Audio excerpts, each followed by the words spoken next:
Hello again. I'm so excited to read with you again. Today I chose this book called When Clay Sings. It's written by a woman named Byrd Baylor, and this one is illustrated by Tom Botti, but she has written other books that are illustrated by a different person. This book is very special to me because Byrd Baylor, the author, signed this book. She actually gave it to my father, and his name is Richard, and she wrote "Good Desert Wishes to Richard," and then she wrote Byrd Baylor. Byrd Baylor lives in the desert and loves the desert, and I have a lot of her books, so we'll be reading them also, and you'll see that she really loves the desert and celebrates the desert in her books. When Clay Sings by Byrd Baylor. Dedicated to the ancient artists who created these designs and to the museums which preserve them. These designs are from ancient artists from a very, very, very long time ago. Here we go. Thank you, Byrd Baylor, for writing this book. There are desert hillsides where ancient Indian pottery still lies, buried, half buried in the sand, and lizards blink at other dusty lizards that were painted on those pots 1,000 years ago. Do you see that little stone by the lizard? That's a little piece of pottery with a lizard on it. Now, Indian children make a game of searching for bits of clay that were once somebody's bowl or mug or cooking pot or dipper. Their parents look at what they find and tell them, remember, treat it with respect. It is so old. They say that every piece of clay is a piece of someone's life. They even say it has its own small voice and sings in its own way. So the children touch the pieces carefully as they kneel there in the hot, dry sand, listening for whatever voice a broken pot might use. A windy voice? A sandy voice? A voice like a far bird's cry?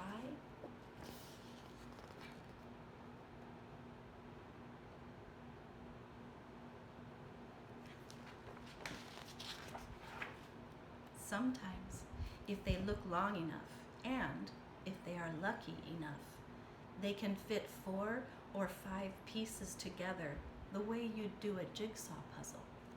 Then, suddenly, they see a perky, wide-eyed bird look up at them, surprised.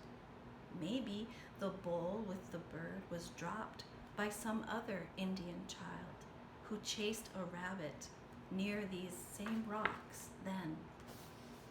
See the piece that they put together? They found some pieces, put them together like a puzzle, and found this bird, this surprised bird.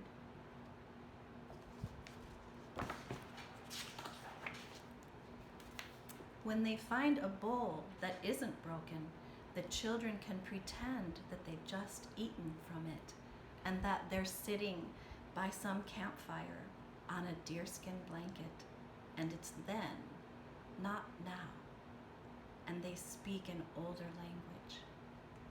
But they don't need words to know that there were speckled bugs and spotted bugs and bugs with shiny wings and pinchy bugs and jumpy bugs and bugs that had 1,000 legs that liked to walk through grass.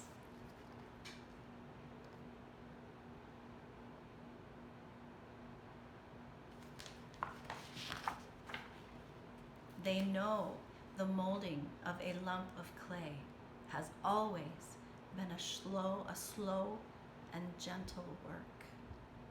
no hurrying, no rushing. Hands that shape the earth this way have time to know the cool touch of the sand.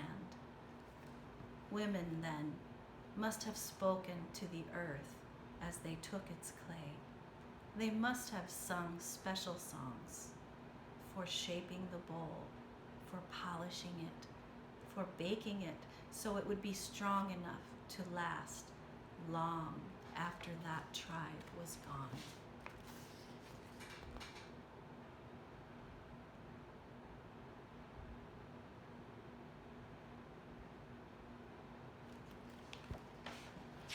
I love this book. Once, somebody sitting on the ground outside a high, cold cliff house thought, I'll make this bowl as pretty as I can.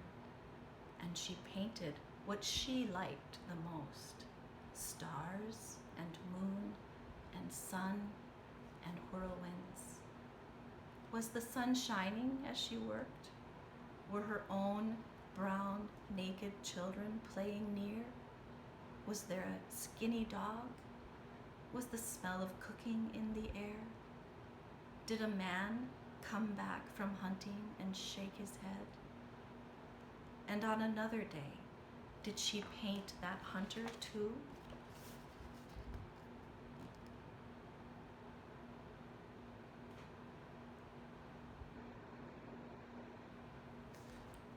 It makes me want to paint a special pot.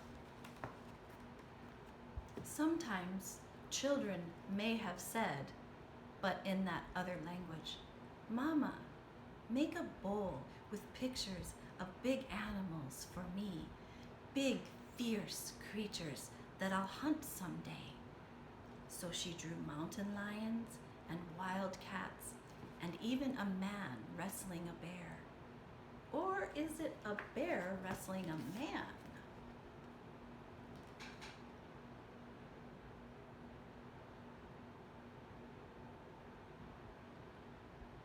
These are all the ancient pictures that are in a museum somewhere. The colors are still bright, red as deep as sandstone cliffs, browns and tans, the shade of desert earth, black and white, shiny as stones polished by water in high mountain streams. There were 1,000 shapes to draw: horned toads and lizards, butterflies, turtles, and beautiful leaping fish.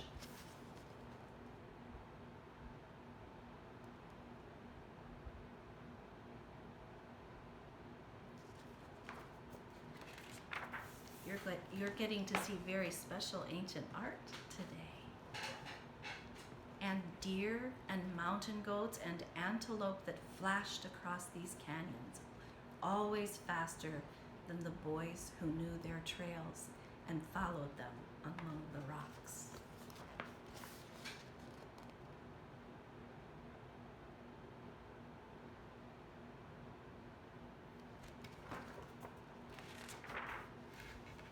They even drew the scariest things they could think of. Call them monsters, call them spirits, call them anything. Children make them up today, and they still have the same scary look in their eyes.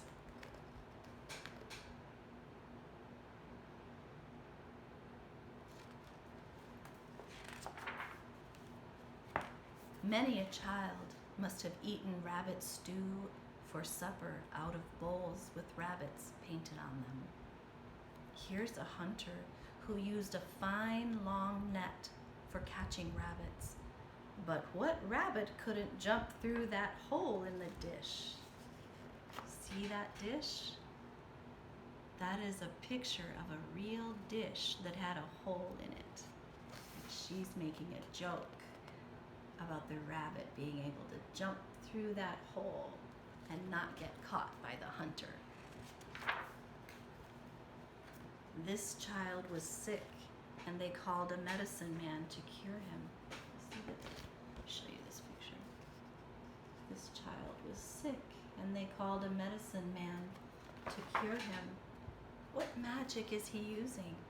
What special chants and dances and whispered words and feathered wands may have helped a boy get well again? And did medicine made from dry roots and flowers and wild yellow grasses taste like pink medicine now? Here's this page with the boy who's sick and the healers and their healing tools. Indians who find this pottery today say that everything has its own spirit, even a broken pot. They say the clay remembers the hands that made it. Does it remember the cornfields too, and the summer rains, and the ceremonies that held life together? Here are the masks and the costumes and the great dancing figures. Here is the flute player, bent low over his song. Here's the flute player, and there's the masks and the dancers.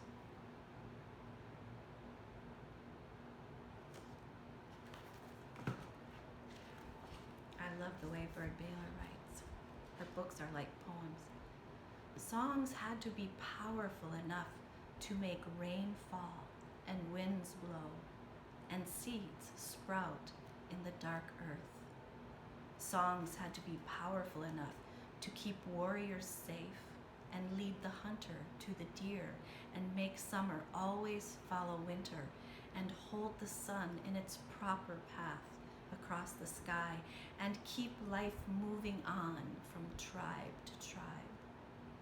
They say that even now the wind sometimes finds one of those songs still in the clay and lifts it out and carries it down the canyon and across the hills. It is a small sound, but always far away. But they say sometimes they hear it.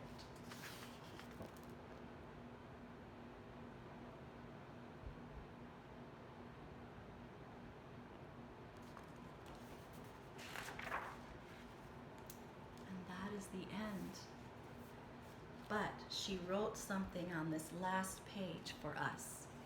Designs used in this book are all derived from prehistoric Indian pottery from the American Southwest. The original work was done by ancient potters of Anasazi, Mogollon, Hohokam, and Mimbres cultures. And then there's a map here with Arizona and New Mexico that shows where they got some of this ancient pottery.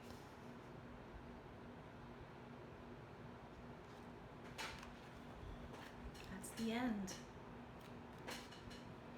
If you would like to have your own copy of When Clay Sings by Byrd Baylor, you can check at your local library. You can look at a bookstore. You might ask a friend, hey, do you have a book called When Clay Sings? Because sometimes friends have books that we don't have and we can share them. Thank you for spending time with me today with another book that I just love so much. Until I see you next time, be well and enjoy your books. Bye for now.